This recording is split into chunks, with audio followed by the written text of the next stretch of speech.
ಹೆಬ್ಬಾಳ ಕ್ಷೇತ್ರ ಹೆಬ್ಬಾಳ ವಾರ್ಡ್ನಲ್ಲಿ ಡಿಕೆ ಕನಸು ಬ್ರ್ಯಾಂಡ್ ಬೆಂಗಳೂರು ಭಗ್ನ. ಹೆಬ್ಬಾಳ ಶಾಸಕರು ಮಂತ್ರಿ B Suresh don't care brand Bengaluru.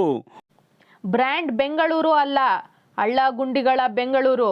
BBMP commissioner ಲೆಕ್ಕಕ್ಕೆ ಇಲ್ಲ. ಪೊಲೀಸರ ಭಯವಂತೂ ಇಲ್ಲವೇ ಇಲ್ಲ. ಅಕ್ರಮ ಕೇಬಲ್ದಾರರ ಆಟಕ್ಕೆ ಕಡಿವಾಣ ಹಾಕುವವರು ಯಾರು?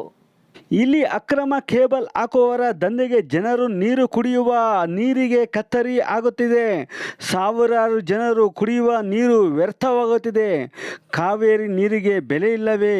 ಕೇಳುವರು ಯಾರು ಇಲ್ಲವೇ ಇಲ್ಲಿ? ಇನ್ನಾದರೂ ಬಿಬಿಎಂಪಿ ಬಿಡಬ್ಲ್ಯೂಎಸ್ಎಸ್ಬಿ ಪೊಲೀಸ್ ಅಧಿಕಾರಿಗಳು ಸೂಕ್ತ ಕ್ರಮ ಕೈಗೊಂಡು ಅಕ್ರಮ ಕೇಬಲ್ದಾರರ ವಿರುದ್ಧ ಕ್ರಮ ಕೈಗೊಳ್ಳುತ್ತಾರಾ? ಡಿಕೆ ಶಿವಕುಮಾರ್ ಬ್ರ್ಯಾಂಡ್ ಬೆಂಗಳೂರು ಕನಸಿಗೆ ಕೈ ಜೋಡಿಸುತ್ತಾರಾ ಎಂದು ಕಾದು ನೋಡಬೇಕು. ಇದು ಜನರ ಧ್ವನಿಯಾಗಿರುವ ಗ್ರೀನ್ ಸಿಟಿ ವಾಯ್ಸ್ ಪತ್ರಿಕೆ ಹಾಗೂ ಯೂಟ್ಯೂಬ್ ಚಾನೆಲ್.